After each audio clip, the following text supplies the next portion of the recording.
สบายดีสวัสดีพ่อแม่พี่น้องมื้อนี้พบพ่อกันคือเก่าอีกแล้วที่ส่งตัวไปลูกสลาเนาะมื้อนี้ลงมาวัดมาว่าพี่ละเด้อทุกค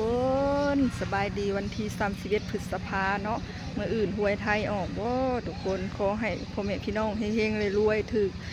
ลอตเตอรี่รางวัลที่1เด้อเนาะเมื่อคืนนี่ก็ฝันดีเนาะทุกคนบ่ฮู้ว่าฝันดีหรือฝันร้ายเนาะฝันก่อนสิแจ้งประมาณตี 3ตี 4พอฝันแล้วก็หูเมื่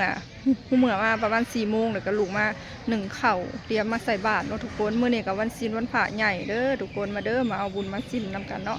นี่ของใส่บาตรเฮาก็มีน้ำมีขนมมีหมี่มีปลากระป๋องมีขนมแล้วก็มีข้าวเนาะทุกคนมาทุกคนมาเอาบุญนำกันเนาะเดี๋ยวจะมาเล่าความฝันให้ฟังเนาะทุกคน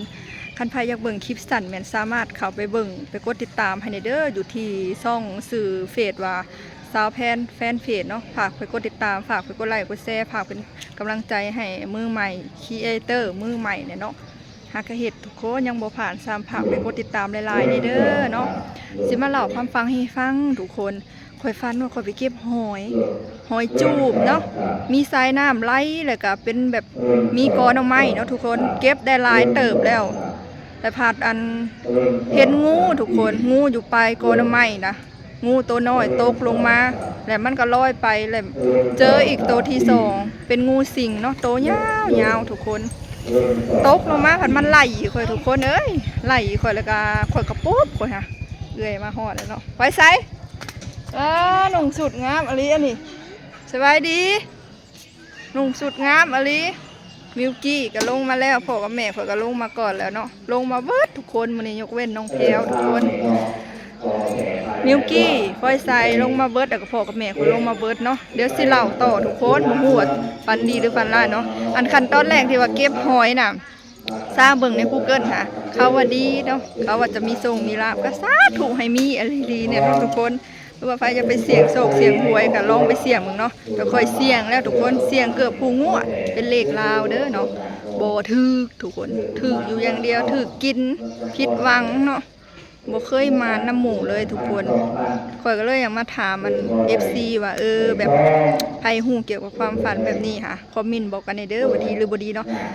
เรื่องเดียวแต่ว่ามี3 ตอนทุกคนอาจจะยาวหน่อยๆนึงเนาะขั้นตอนแรกก็คือค่อยว่าอะไรค่อยไปเก็บหอยจูบหอยคมอะไรเนาะหรือง่ายๆก็หอยคมหรือว่าหอยจูบแต่ละอย่างก็บ่คือกันแต่ละคนก็บ่คือกันเนาะเก็บได้หลายเติบแล้วพัดมีงูอยู่กอหน่อไม้อยู่ปลายกอหน่อไม้งูตัวน้อยตกลงมาแล้วก็ลอยไป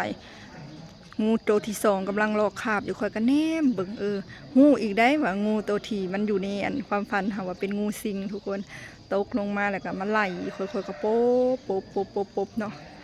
ค่อยก็ป๊บขึ้นค้อนไม้ขึ้นอันตอไม้ป๊บไปป๊บมาลุดพ้นจากมันทุกคนจักมันไปทางไหนเนาะต่อมาแล้วก็หลังจากว่าป๊บงูแล้วค่ะ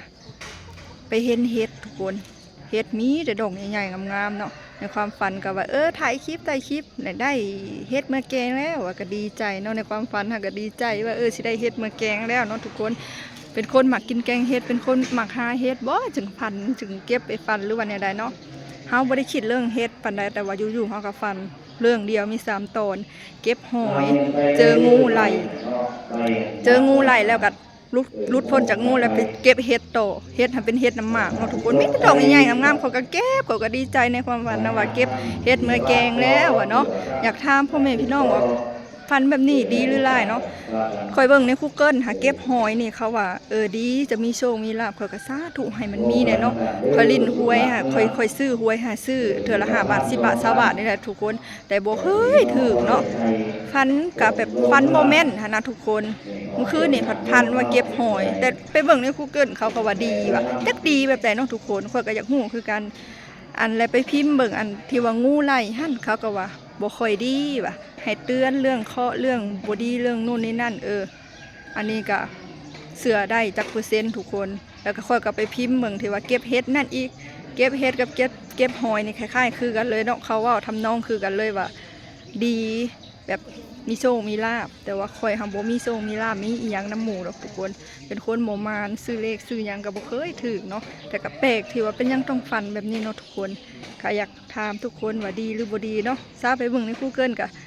เก็บเห็ดกับเห็ดหอยค่ะดีอยู่แต่งูไหลนี่บ่ค่อยดีเขาว่าเนาะทุก ใครอยากซื้อเลขก็ลองซื้อเบิ่งเนาะทุกคนมื้ออื่นหวยไทยออกคันบ่ถูกก็อย่าเว้ากันเด้อทุกคนเพราะว่าข่อยบ่ได้มาบอกเลขเนาะข่อยมาถามทุกคนซื่อๆว่าฝันแบบนี้หาดีหรือบ่ดีซื่อๆเนาะข่อยบ่ได้บอกคันใครซื้อบ่ถูกก็อย่าให้อย่าเว้าข่อยเด้อทุกคนเอาละเนาะบ่เว้าหลายยายห่างข่อยก็สิขอโตวขึ้นไปทางวัดก่อนเนาะเพราะว่าตอนนี้ก็สายแฮงแล้วเพิ่นก็น่าจะ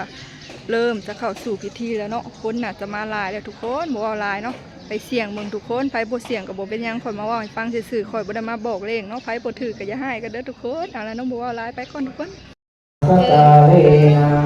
อาธรรมังอาภิโตเสนานาปะสังโฆสังฆังนามิโอกาสามายังพันเตวิสุวิสุลักขณาไทยนะติสรเนนะสหปัญจศีลาญาจามาอุติยังปีมายังพันเตวิสุลักขณาไทยนะติสรเนนะสหปัญจศีลาญาจามาตาปิยังปีมายังพันเตวิสุลักขณาไทยนะติสรเนนะสหปัญจศีลาญาจามา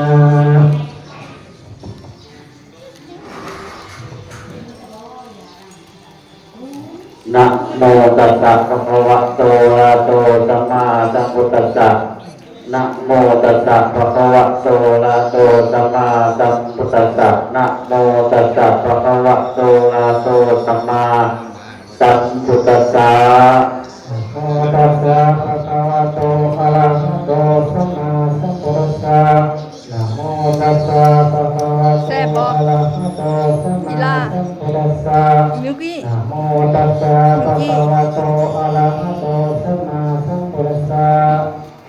พุทธังสรณังคัจฉามิพุทธังสรณังคัจฉามิธัมมังสรณังคัจฉามิธัมมังสรณังคัจฉามิสังฆังสรณังคัจฉามิสังฆังสรณังคัจฉามิทุติยมปิพุทธังสรณังคัจฉามิทุติยมปิสามิตาติยมปิพุทธังสรณังคัจฉามิตาติยมปิพุทธังสรณังคัจฉามิตาติยมปิธัมมังสรณังคัจฉามิตาติยมปิธัมมังสรณังคัจฉามิตาติยมปิสังฆังสรณังคัจฉามิตาติยมปิสังฆังสรณังคัจฉามิติสรณะขะมะนังเนติตังสุปัสสะมาภัคเตปานาติปาตาเวนะมณีสิกขาปะทังสมาธิยามิปานาติปาตาเวนะมณีสิกขาปะทังสมาธิยามิอาทินาทานาเวนะมณีสิกขาปะทังสมาธิยามิอาทินาทานาเวนะมณีสิกขาปะทังสมาธิยามิกาเมสุมิจฉาจาเวนะมณีสิกขาปะทังสมาธิยามิกาเมสุมิจฉาจาเวนะมณีสิกขาปะทังสมาธิยามิธรรมะคุณังสังฆะคุณังพุทโธเมนะโถธัมโมเมนะโถสังโฆเมนะโถสัพพะทานังธัมมะทานังสังฆะทานังอัญญาจามิบิดบิจตังทิฏฐิขาทิฏฐิขังทิฏฐโพสนังสังวัตโตโน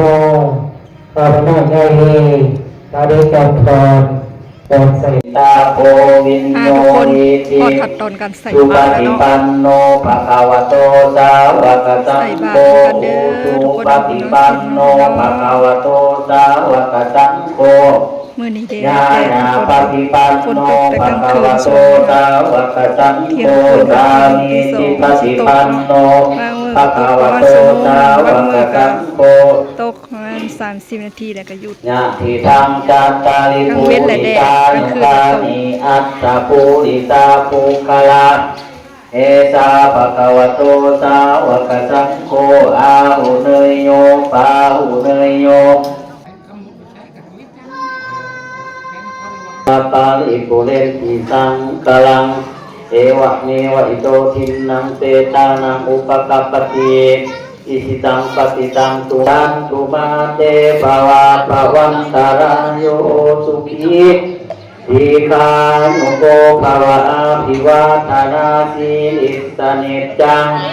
อุทาปจานิโนจาตาโลธรรมาวัฏันติอายุวันโนสุขังภาลังญาณังเด้ออิเมนะปุญญกัมเมนะอุปตานะกุโนตตาลาอาจาริโยปะกาลาจามาตาปิตาจาญาตาตาปิญญาบามังสุริโยจันติมาลาสากุณาวันตานาลาปิจาปุมมามาลาจาอินทาโลกาเปจาจะเพสัตตาสุขีวันตุปุญญานิปากาตานิเมสุขังจติวิทังเทนตุขิเยสันตาเนหินาจัมมานะวามิโตมามังนัสสันตุสัพพะตาเยวานัตตาตาโตมาเวภาเวอุสุจิตังจติปัญญาจันเลโกวิริยัมมีนามาลาและปันตุโนกัสสังกตุนวิเลเยสุเมพุทธาธิปาวาโลนาโถตัมโมนาโถวาลุตตโมนาโถปัจเจกปุตโตจัสังโกนาโถตาโลมามังเตโสตามานุภาเวนามาโลกัสสังและปันตุมาตาตาปุอารักก็จะแล้วเลยเด้อทุกคน